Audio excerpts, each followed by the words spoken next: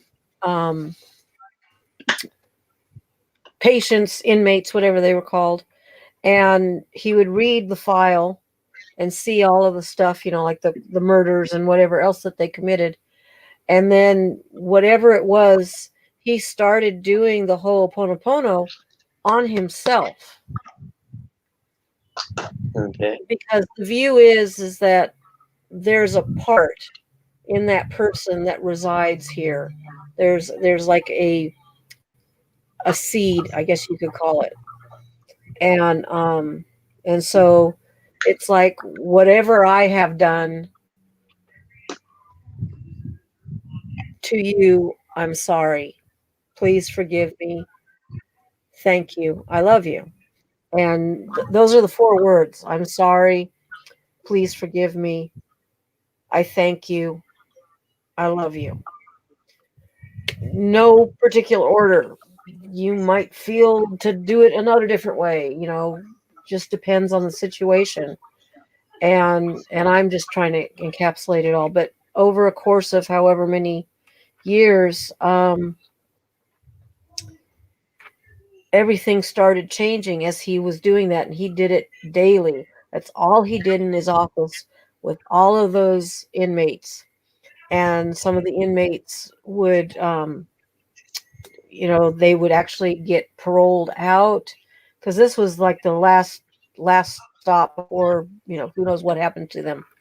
There was one that he told the story of that had committed atrocious murders, and he wanted to learn the Ho'oponopono. This was after he kind of like found his peace with it, and said that he wanted to go before the judge.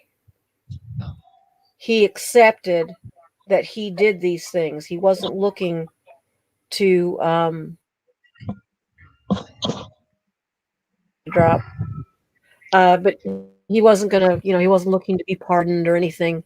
He accepted that he really screwed up and he really did some nasty stuff. And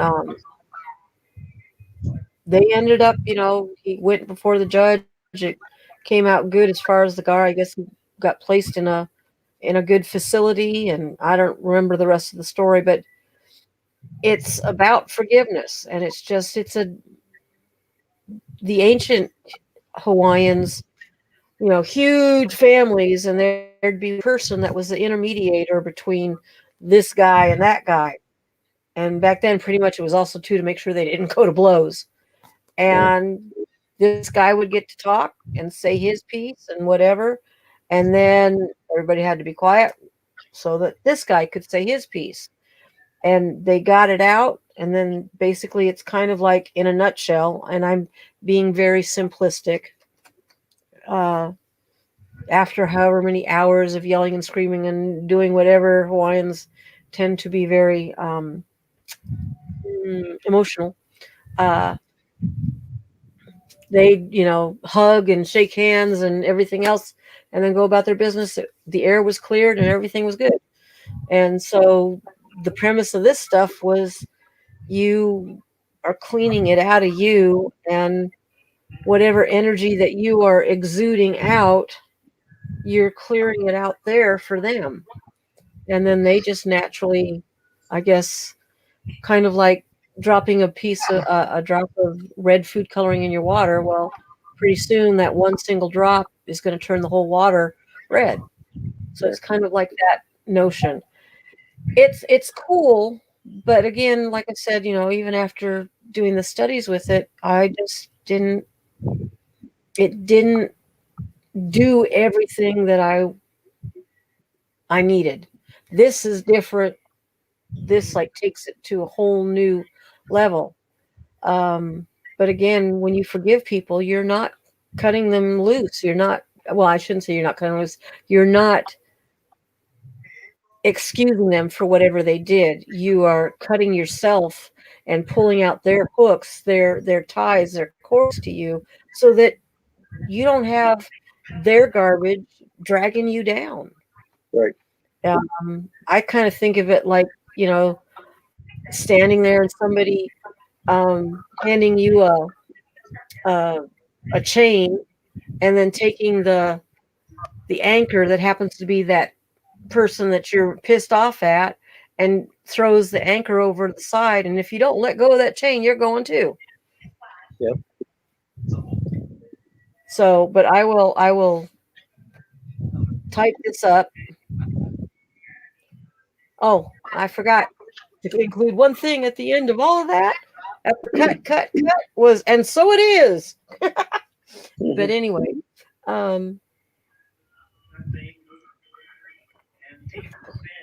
I will type this up. I will, and put that on. I'll put a link below tomorrow. I will also put the books that he recommends and the pranic healing links. I know that you can find links to the different local areas. I was surprised to find that I had one in Houston. I'm trying to see what else is here.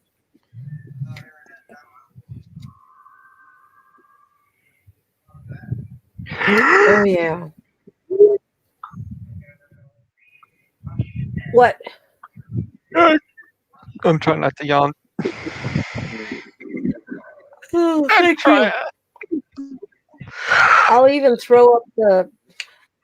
I'll add the pranic physical exercises. So I'll copy all that up. Um, this is the. Let's see if I move that up, maybe. Nope. So this is the 11 major chakras, and you can see on the back.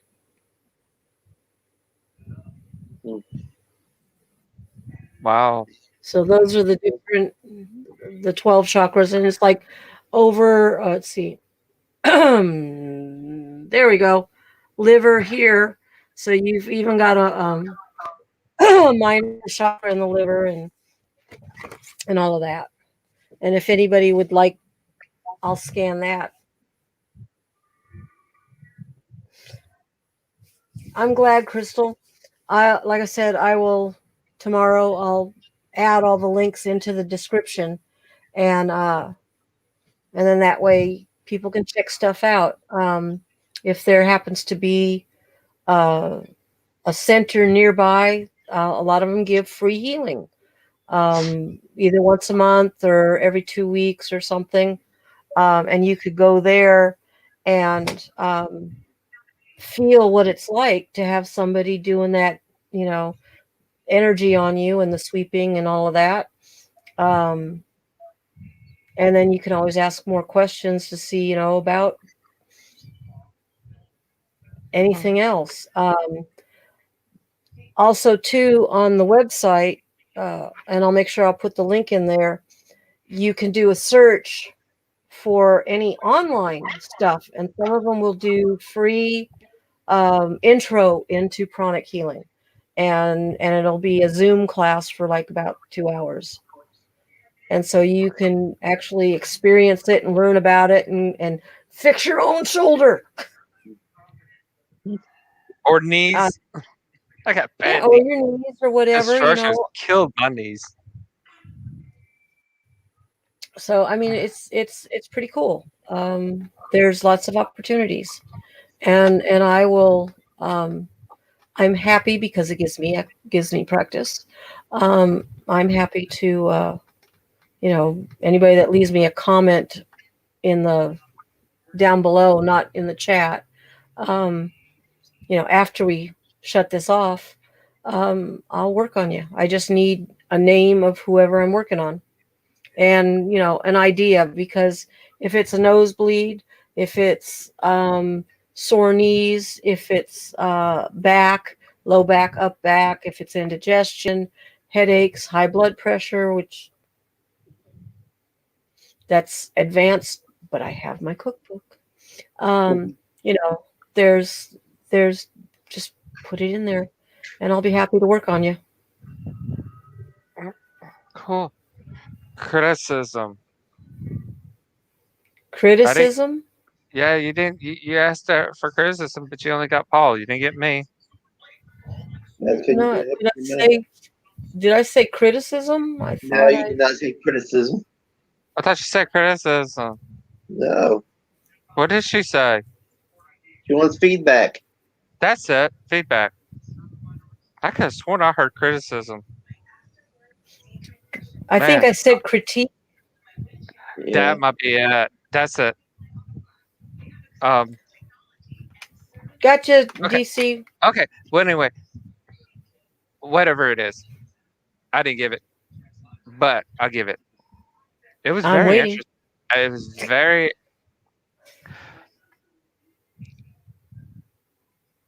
It was very interesting. Cool. I enjoyed it. I like listening to you talk. So you make it. Yeah. Well, you make it. Here's the thing. Here's the thing. You put it to where anybody can understand it. I hope Understand so. understand what you're saying. Um, at least you try to break it down to where anybody can understand it and all.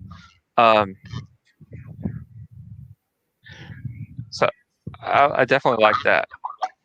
But I mean, it's a definitely um, interest, Interesting interesting pop subject. up. Yes, and all. So um, curious to hear more if you talk more about it. Um, so Well, yeah. let's see. So next Wednesday on Walking the Path at what time, Paul? 7 my time. Okay, so 7 7 o'clock Eastern, 6 o'clock Central. We will be over on Walking the Path channel, and I am going to be assaulting him with colors. I'm going to do aura mapping and basically kind of doing, well, we're going to see whatever comes up. But I I'm know. going to look at his energy and I'm going to put it down on paper. I've got to see between now and then if I can figure out a way to have the camera looking at the paper and not me. Mm-hmm. So we can see it come about. Would you drop the link for me in case they want to come over and check it out? Yeah. I gotta say I got it. I think I do. You Yeah. got it? Okay. Yeah. I'm already. I'm already. You're a mod on hers? No, but I'm saying is I have. I'm already subscribed.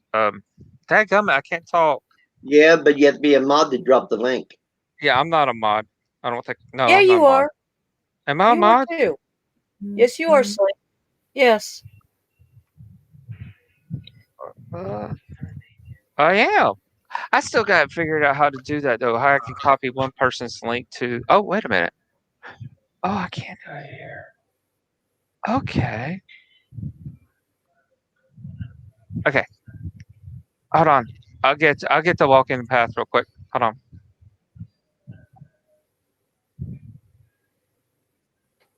Hold on. Angela's sending out a help, and I didn't hear it, and she didn't call. We can talk about that, Divergent. We can talk about that on one of the Spirit Talks with Paul and Saul. How does that sound? Hold on. Unless you're just talking to her. I'm just talking to Divergent. Divergent asked, will you touch on empath shield correctly at some point? Yes. Oh yeah. As a matter of fact, this is the 4th level, but she let me go ahead and get the book. It's the Practical Psychic Self-Defense and for home and office. Home and I'll office. let you know. I like that home and office. I wonder if they got I got the walking the path link in the chat. Right, So I seen that. Got anybody that wants it, they can click on that. It's interesting, I think. Go ahead. But yeah, I think you'll really enjoy it too. One because um, for people that can't see the aura or anything like that, it will give you a chance to see what it really looks like. So I think it'd be really good and interesting to see. Thank you, Divergent.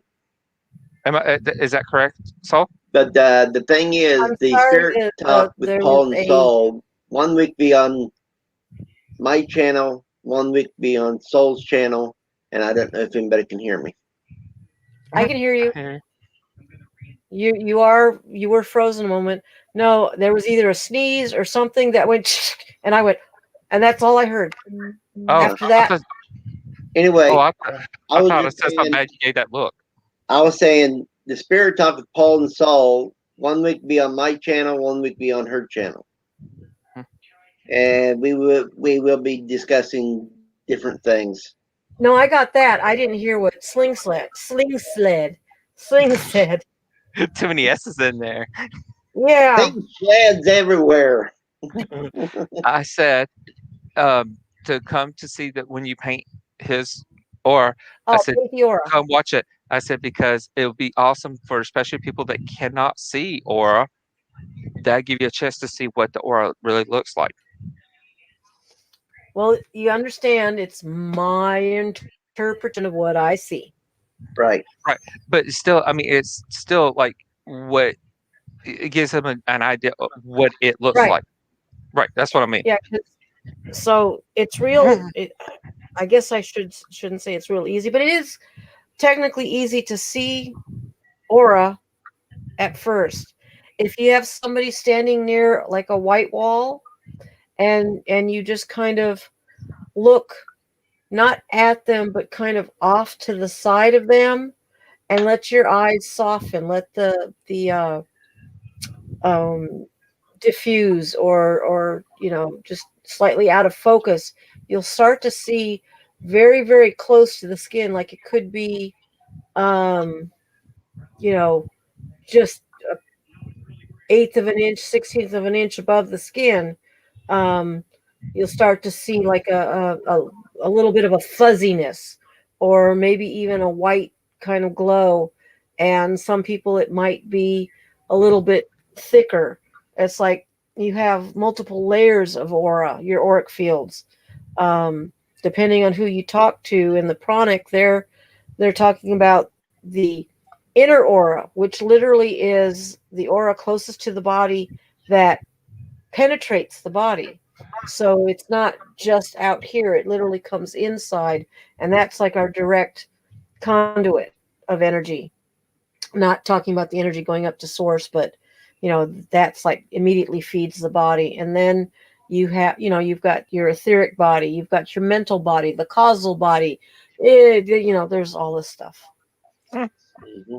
And so what I see breathes, and it doesn't necessarily breathe with you, but it will move when you breathe. And we are terrible about breathing correctly. We usually breathe very shortly, and we're out of breath. um and and we don't think about it during the day, we just breathe. And for myself, I'm such a conscious breather. If I notice I'm very shallow, I'll stop, and I always hold it at the top for about a count of 3 or 4, and then I let it go. And I hold that. I don't breathe in. And then I breathe in and hold it, and then breathe out. And then I'm calm. Everything is chilled. Heart rate goes down. Brain waves kind of go, oh, yeah.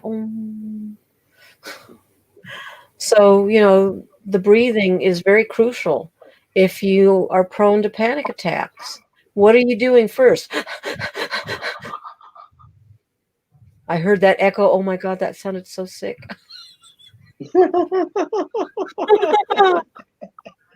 Same thing. Yes, the Belly, version. Always from the anxiety belly breath. I'm not You saying want your belly to expand. You don't want it always to be up here. That's short. Breathe belly and then chest, and you get a fuller breath. And when you are exhaling, pull your belly in to get all of the air out, because you end up with stale air in the lungs. Yep. And that stale air can lead to a lung infection, because there are particles that we breathe in, and if we are not expelling all the air, then it still stays in there. I got my last spiral test. I did good, so I did good on that. I am. I am so tired now. I think it's just from my head being slammed with so much info. Yeah, I apologize. I No, got no. friends that I soaked every bit of it up. I did. I soaked every bit of it up. But I wow. could go on for hours with this stuff because I am so full of it. Well, the thing is, to get the full effect of what she said, you're going to have to watch this quite a few times. Mm-hmm. Now, cu- I got. Can I get a question off the topic? Hmm. The page that you showed that had all those chakras? Crystals? No, Oh, the chakras? chakras. Are Chakras. all those the ones that it has to be open? Just All your question. chakras are open. All the chakras should be open because they are what they breathe. They move clockwise when they're bringing in energy. They move counterclockwise when they're expelling energy. It's like you. If you just breathe in and keep breathing in and keep breathing in, what are you going to do? You're going to explode. Yeah, they're like balloons. Yes. And Sling, I am pretty sure that you have 113 chakras that yet make sure open. You need them all functioning. They So. deal with your organ health. They deal Mhm. with your heart health. They deal with your mental health.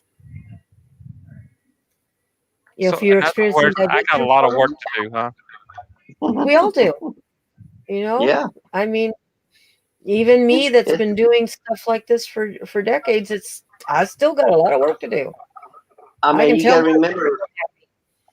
You got to remember when I was sick and laid up for 3 months almost. It was Saul that told me that I had my chakras closed.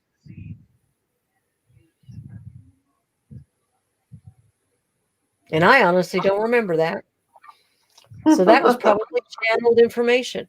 Well, you know me, and for anybody that doesn't know this, I channel, and Right, sometimes words come out of my mouth, and I have literally, utterly, whatever word you want to use, no memory of it. right. I hear it as I'm talking,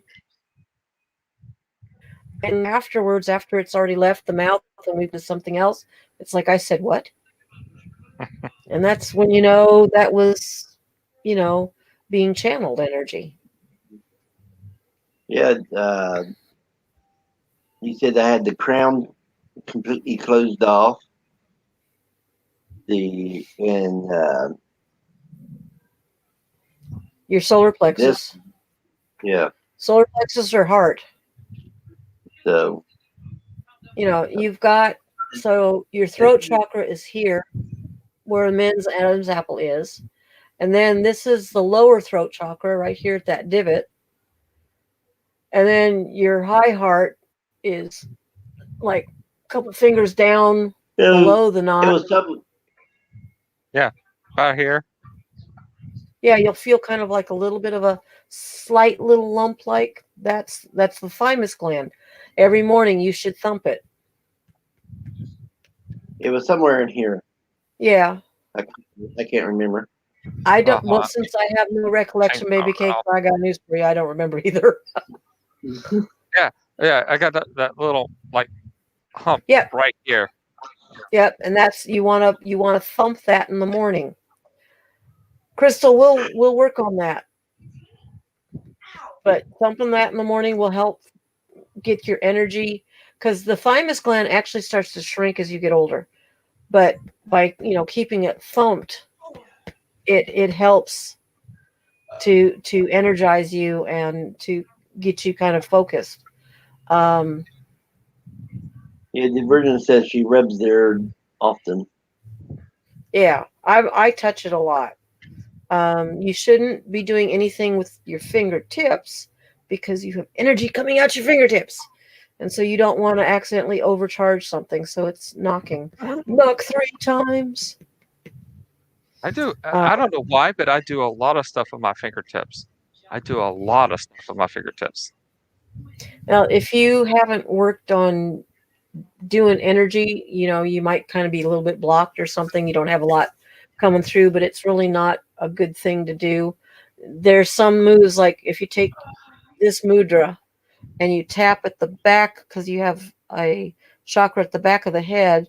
And so doing that,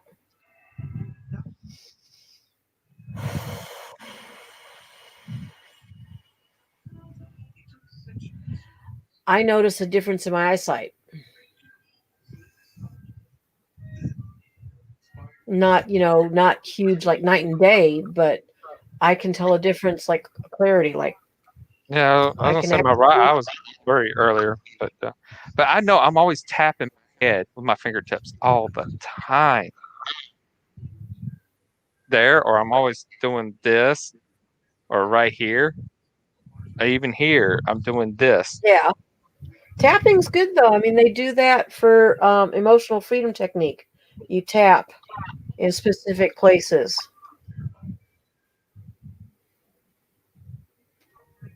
Even right here, I'm always rubbing, or I'm right here.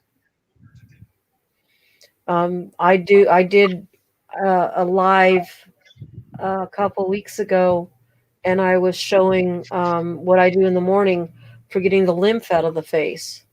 We talk about, when people are exercising, lifting weights, or, even just small little 3-pound dumbbells to, uh, strengthen the body. But we forget that this has got 44 muscles. And we don't strengthen our facial muscles, and we really don't do much with the neck either.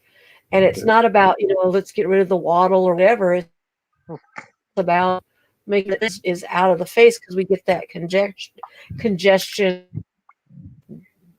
and what's the word?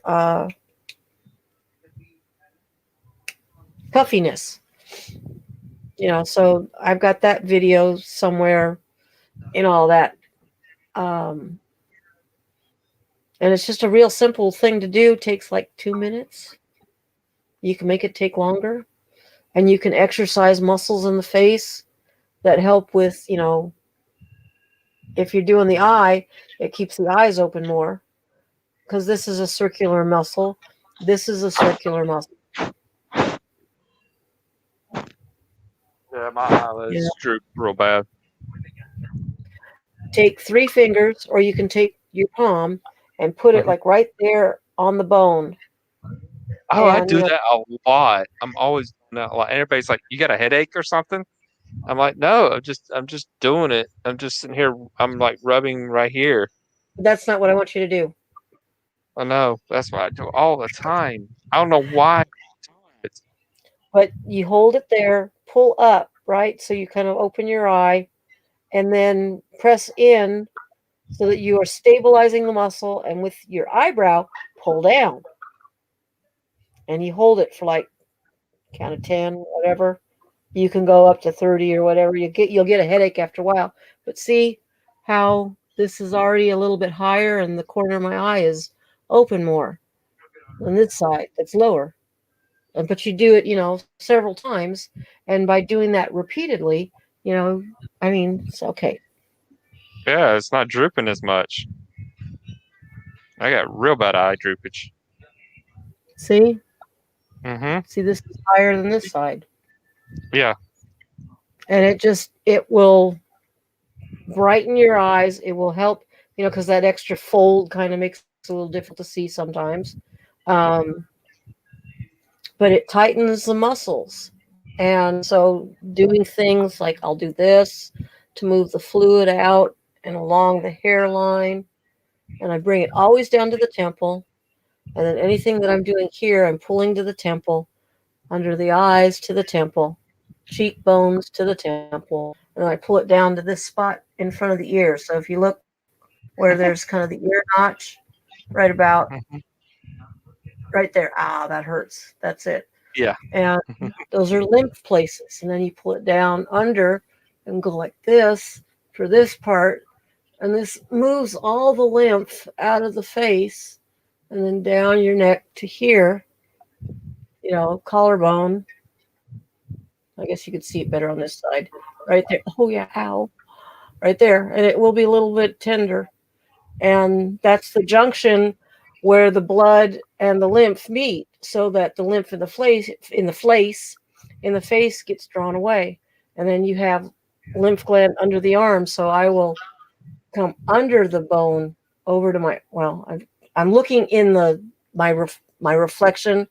But so I will find the bone, I will go under it and go over to the armpit and down under the armpit, and then just kind of swirl there to help move the lymph out of this area. Because your upper body requires you breathing deep breaths in order to move lymph. Your lower body. What, baby? Sorry. Divergent acid. You can also tap the face for lymph, right? It's tapping is good like this, but it doesn't move it. You've got to manually, and it's a light move. It's not a dig in and pull. It's just, a nice little, use a lotion, coconut oil I love to use. And I'll even just take this part of my palm and I'll just kind of, and that really does the whole thing. And then you can see, already I notice at least that this is kind of not as puffy as it was, because I keep pulling over here and drawing everything down. And you can get all that lymph out.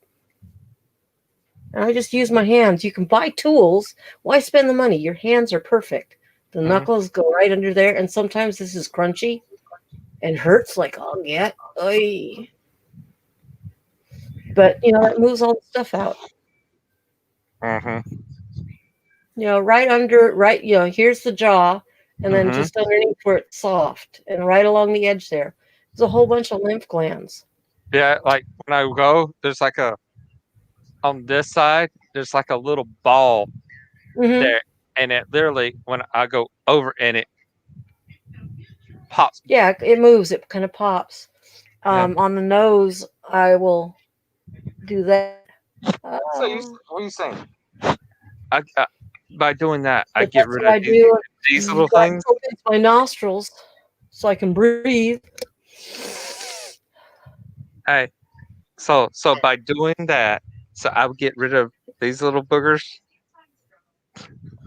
Oh, I got more wrinkles on my. hell. I'll say I got more wrinkles on my forehead than a washboard. That's bad. I always have, especially that one. It wants to. Now my face is all, I'm awake. Ah! But oh God, you scared me. Sorry, I tried And the dog. I was working on that one. Divergent says she works on her lamps when she does her nightly face wash. Oh, thank you. I know you're going to sneeze, but bless you. Are you talking to him? Yeah. Sorry, you Oh. stuck in there. Stuck in there now. Thank you. Crystal, I would actually do it in the morning, because think about it. You're laying there. It's all stagnant. Laying on your side, it's moving this way and that way. So by getting it moved, it increases circulation. It brings oxygenation to the cells, to the muscles, blah, blah, blah. And, and you can also clear your sinuses by opening it. Oh, yeah. Wait till I teach you the, what is that? I can't remember the name of it. It's a special kind of breathing. You take these two fingers and you hold the nostril, breathe in, close, breathe out, then inhale, close, breathe out, and you do that It's a pain in the butt to do. I think it makes my nose run, but it's supposed to be a very grounding exercise. But in doing the pranic healing, we do it with breath. And so maybe I'm working on specific areas, like you never work on the eyeballs. You'll work on the temples or at the back of the head, but you don't work right on the eyes if you're trying to, take care of vision stuff. Same thing with teeth and things, all that's in here. But it may be just, one of the recipes was to, I was looking at kidney. The Ming, that spot I was talking to you about that's at the bottom of the rib cage kidney area. Mhm. I know, DC. I can't do it though. But anyway, you're not supposed to energize it or work directly. That's what they tell us beginners. But in the advanced book, there's a protocol for it. And it's like you breathe in and hold the breath and then breathe out.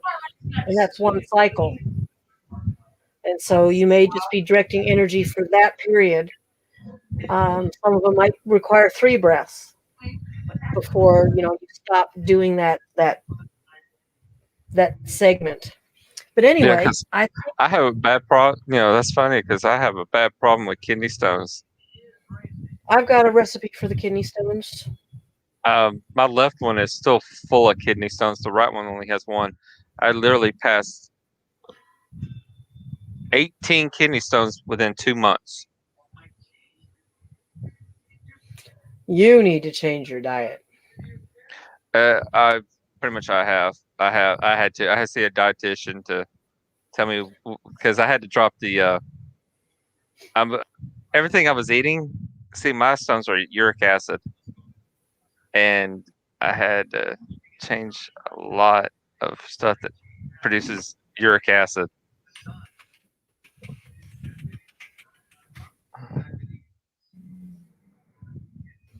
Yeah, stonebreaker, chunka piedro is really good for that. And you can put it in your water and drink it several I've times a day. heard of that. I've heard of that stuff before. You can also get it in capsules and take it that way. Um, but chunka piedra is good for that and the gallstones. But what's better for gallstones is limonene. Uh, and the highest essential oil, um, the best essential oil is grapefruit, and it's not the same as grapefruit juice. It's the oil that comes from the skin, from the peel, the outer peel, and that contains the highest amount of limonene. And here's the killer. This is one of the things that pisses me right off about the medical community. You have problems with your gallbladder, and so you're not able to produce enough bile to digest your foods. Because you can't produce enough bile, now the bile starts to have some other issues. There's all kinds of, it's like everything is tied in. They go and they remove your gallbladder, and then they give you the limonene. They inject it into the IV so that it will go in, and any of the remaining tubes that are part of the liver that's attached to the gallbladder, they use that to break down those remaining gallstones that might still be in the tubes in the liver. And it's like, well, wait a minute. But if you know that, and you know that it dissolves it really well, why don't you give it to them so they could keep their gallbladder? Mhm. It's like, can we say racket? Because you get more money if I take your gallbladder out than if I give you something real simple that will dissolve them like that. Now, see, one thing that I haven't had a kidney stone in a while. I drink a lot of lemon juice and water. A lot of it.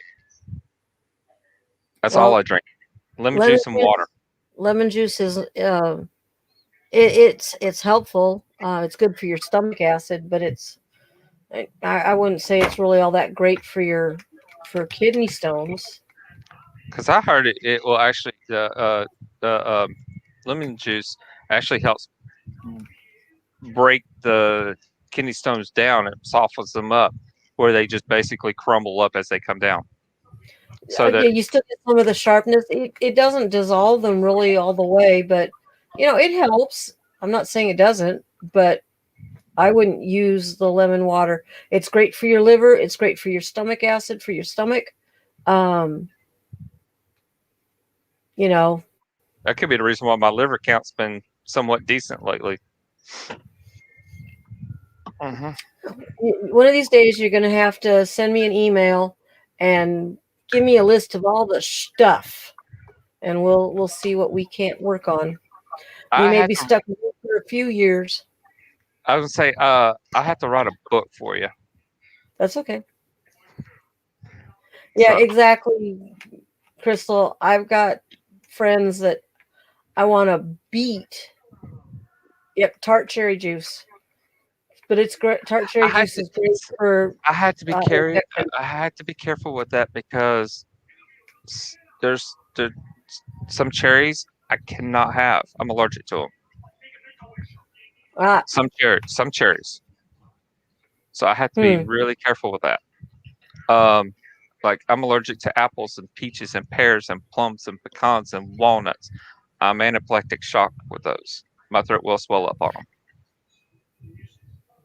Yeah, that's nothing to mess with. I will say that a vitamin deficiency can cause that. That, through healing your body and getting you back into balance, that those allergies will start to go away. It may take Yeah. you 6 months if you were to really work on it. It may take you 2 years. It just depends on you and how you work. And so,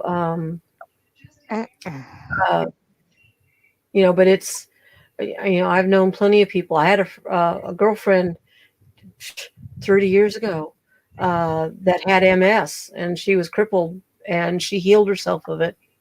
She changed her diet. She um, did energetic things, and you couldn't tell that she ever had MS. Hmm. So, there's things that can be done naturally. I mean, just think about it. 300 years ago, science wasn't, we've got allopathy for 200 and what is it, 50 years, Paul? I think so. How long's allopathy been around? Not very long. Yeah, no, I it's think not. Considering how long has man been around?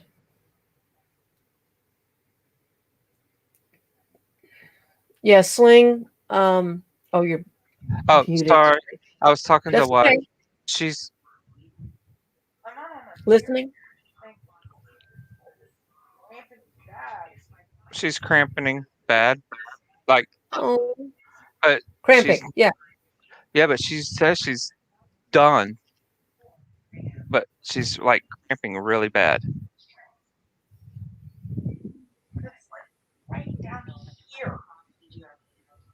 Down. Oh, there. Oh, there. She's cramping.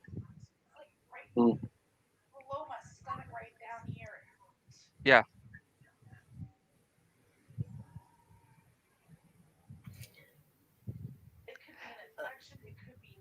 Yeah. I don't know. I don't know what it is, but she's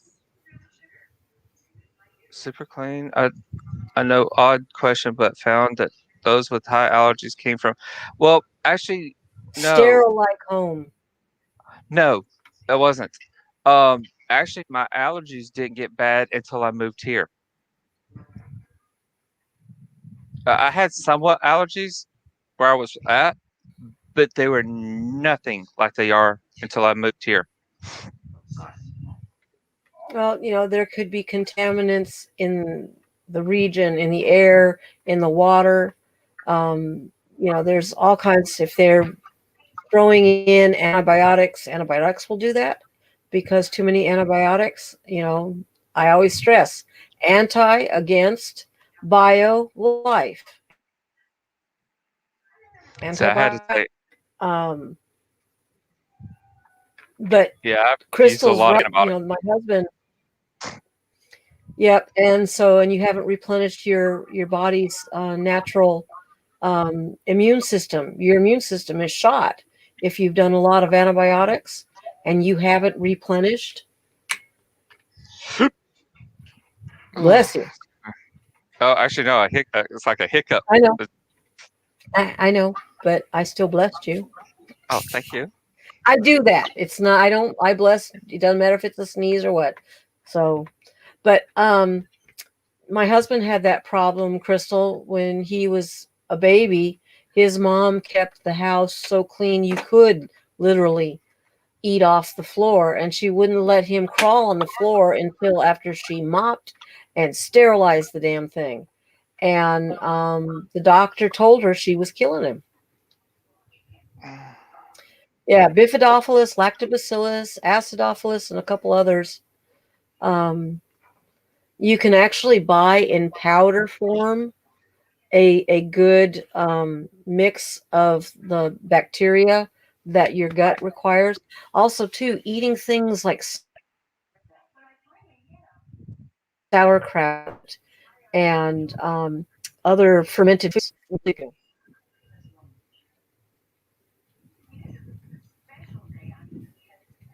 I like that deer in the headlight kind of, huh? Yeah, because I missed everything. Lactobacillus. Oh, I missed everything you said. You froze. Sorry. Yeah. Oh, so she did do it for you? Okay, I thought it was just me. Okay, I didn't know. Lactobacillus, acidophilus, bifidophilus. These are all bacteria that reside, and there's others too that are even longer names that reside in your small intestine, and some even travel into the large intestine, in the duodenum, whatever, and duodenum is up higher. But anyway, when you have been taking antibiotics, even a short course, it kills off all of the good bacteria. And you need that bacteria to digest your foods properly, but also to have a good immune system. 80% of your immune system resides in your gut. So things like sauerkraut, fermented food, not but like the sauerkrauts or the pickled vegetables, the jardiniere, those things will help heal your gut. It'll take you some time, but you could do it. And by improving your gut, then you'll notice that some of the things that bug you will disappear.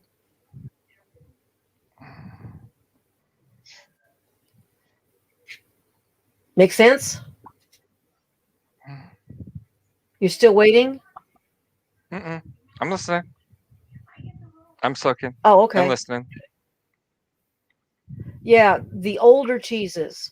The old cheeses are really good because they have a good bacteria.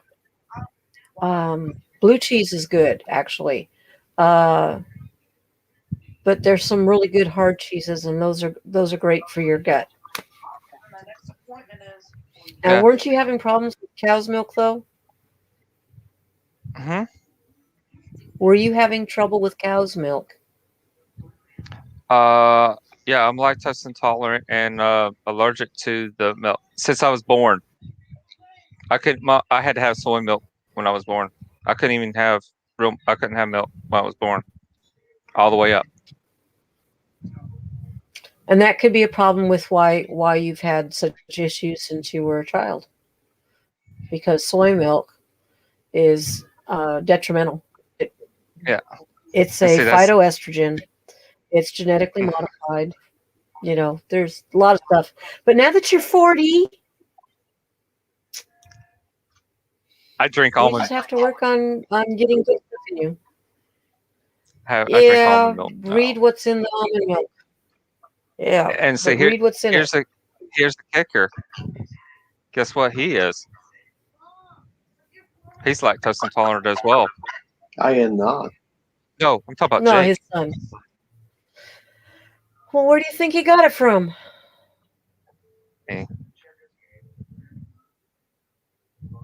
Yeah, Oh, he's but got a that's lot. fixable. He's got a lot of traits from me. It's all fixable. You are not a victim. But anyway, before I put Paul to sleep, And me? and you were already up. I'm being bugged. What? What? What do you want? I'm sitting here. I'm getting that bobblehead effect. Yeah, I don't know if she noticed it or not, but yeah, I'm getting that bobblehead effect. I'm like, I it's just I been can a, see it's it. been Like yeah, a long it's day. been it's been a long day. We had such a wonderful wake up this morning with Paul, and then you in the evening. That was great. And then here we are again. It's like we're such a big family. I love it. Well, I mean, it's just it's just a lot going on today, trying to I get know, everything babe. straight. Yeah, so it's just one of them days. Yeah. Well, but you can Tomorrow will be choose. better. Oh, tomorrow's gonna be better. It's gonna be fun. We get to go around riding around the van tomorrow. I'm looking forward to it. So I'm excited about that. All right, we won't cook for you in the morning. Paul and I will be having our coffee. No. Oh yes. That's one thing. No. I won't. We both have appointments in the morning, so yeah, I won't be here. I got counselor's appointment, so I'll go see him then and everything. My frustration. And mostly I talk Awesome. about her. Cool. It's a lot of Yeah. frustration. Ow! Smack him another one. She kicked me. Do it again. Paul said, "Do it again." Yeah, Really? I'm on her side. Sorry. Soul says she's on your side. Gosh.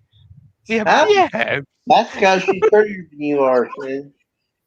The what now? I said that's because she's prettier than you are.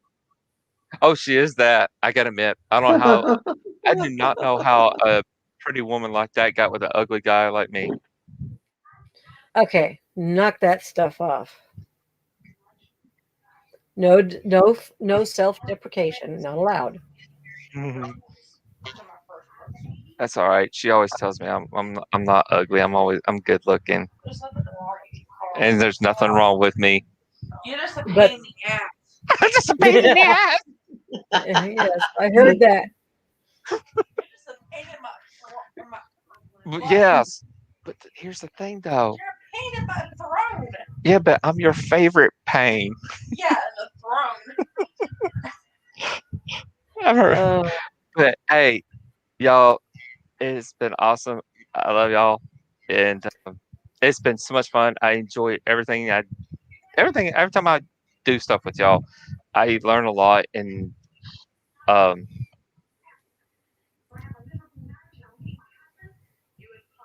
we can all be pain stoked. Yeah, it's true. Not That is me. true. I am innocent. Yeah.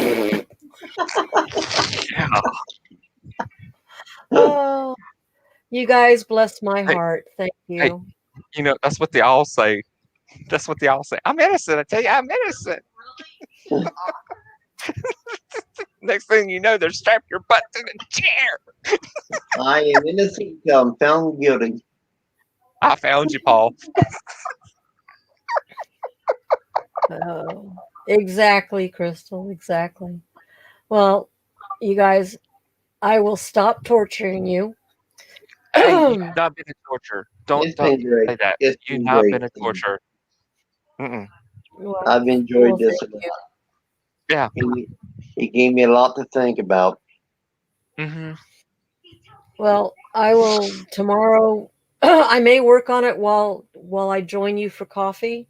If you if you do have coffee in the morning. If you don't, no worries. I'll work on it and add it into the description below.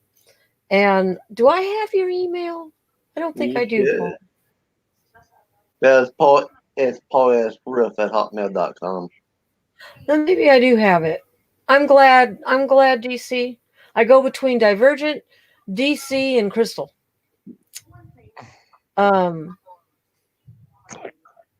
Anyway, brain fart. I will type up and send it to you guys, and you don't have to worry about that. And then I'll actually, I mean, anybody that sends me an email, which is in my about section of my channel, I'll be happy to send them, just say looking for the forgiveness, and I'll be happy to send it to them.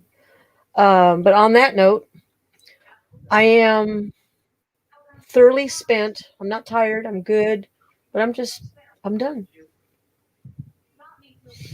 Yep. And your mom says hello. I don't know. Hey, Christina. I'm so glad you came by. Yeah, it is getting old. Believe it or not, yeah, you didn't show up on my subscriptions. You didn't show up. Huh. Well, I take that back. If I went online, if I looked at YouTube online, actually like Windows, that you were there. But if I went through the YouTube app, you were not there. I think I don't know exactly. I heard somebody else talk about it. Go ahead, babe. When a person subscribes to your channel, it takes 24 hours for it to show up. Yeah, but I mean, I've been to her for a while now. Well, the only person going to see it's her. No, he meant he didn't get my notice. Yeah, I'm saying like Hey, if I don't get a lot of there, and I don't get a lot of notices. You didn't get mine. I know I didn't get yours. I had to twist your arm and tell you to get in here. Get in there. I got a text from Angela that she couldn't find me. It was like, excuse me? So you getting two blocked.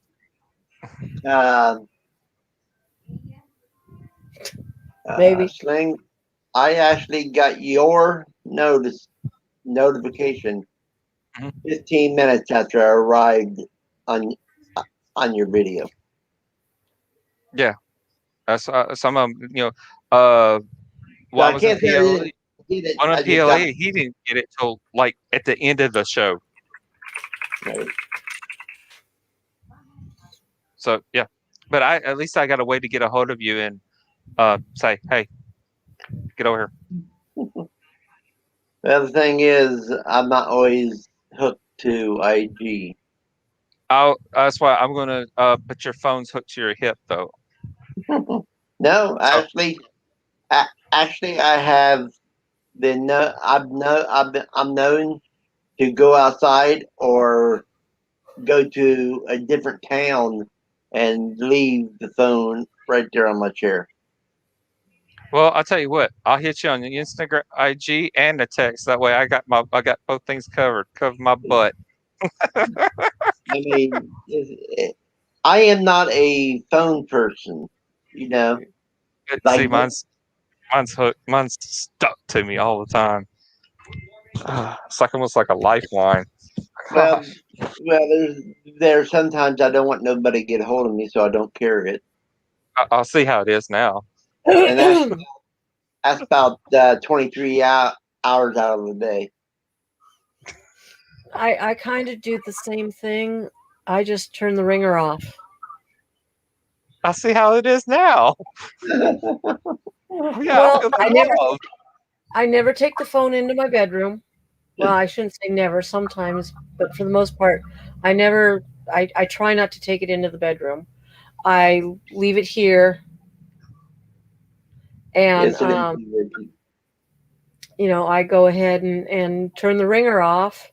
I turn it on when I'm out driving around so that, I can hear messages or whatever. But for the most part, can't even talk now.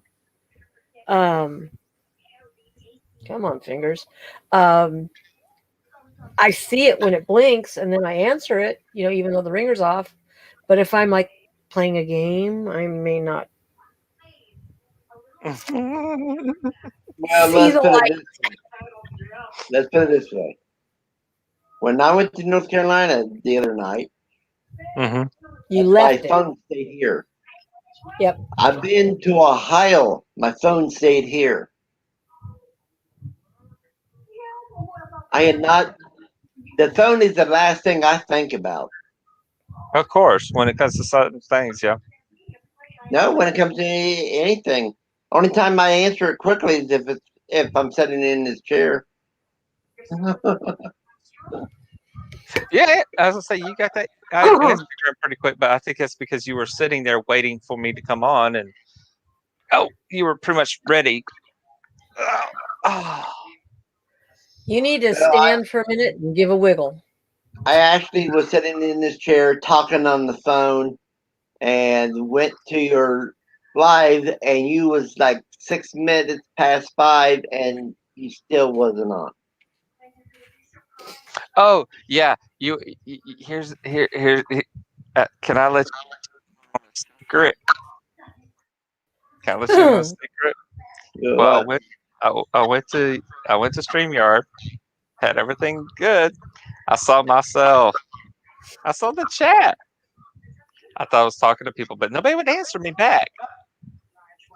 And I saw I'm here waiting on Sling. I'm like, what the hell? I'm talking to y'all. And then I looked up at the right hand corner, it says, start stream.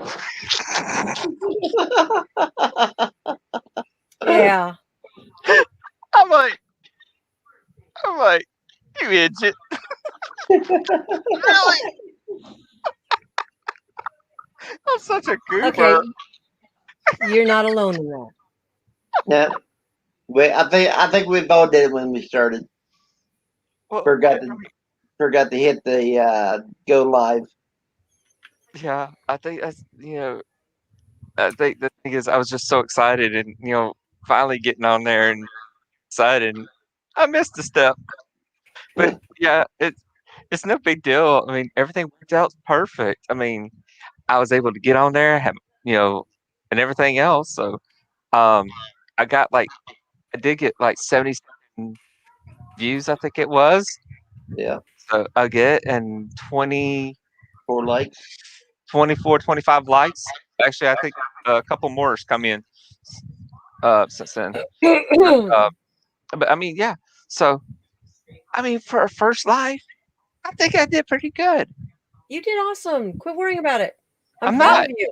I am proud. I'm proud of myself. I'm proud Good. of myself. I should get my butt up there. But I wouldn't have done it if y'all hadn't pushed me to get up there. Anyway.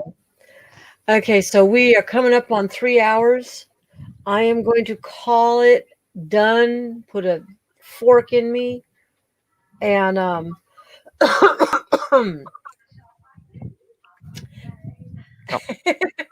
And she Yeah. said yes, right, Rib. Okay, I'm glad. All right, Christina, thank you so much, sweetheart. Thank you for being here. Every Tuesday night at 7:30, Coffee, Tea, and Soul. You never know Central. what's coming. Oh, Central, y'all. Central Time, yes, Central Time. So that is 8:30 Eastern and 5:30 Pacific Time. I couldn't tell you. Never did Pacific time. Yep, 5:30 Pacific. They're 3 hours behind us. And And Lord if you knows- really want to go big time, 2:30 in Alaska. They're 4 hours behind us. And Mountain Time just Okay. screwed. Yeah, they're always screwed. They're so high up there, they don't know what time it is. Oh, I love you guys so much. I love So you very too. much. Okay, well, I'll be seeing you, so take All right, care. I'll see you in the morning. Can you hear me? You guys be good at the doc. Yes, I can hear you. You guys be good tomorrow. Have a blessed day. Oh, you Thank too. you, everybody in the chat. I love you. DC, I'll throw some light at you and see what we can find. I'll do some scanning. And on that note, we talk away washing. Bye, y'all. Bye. Bye. Ready, aim, push the button. I'm out of here.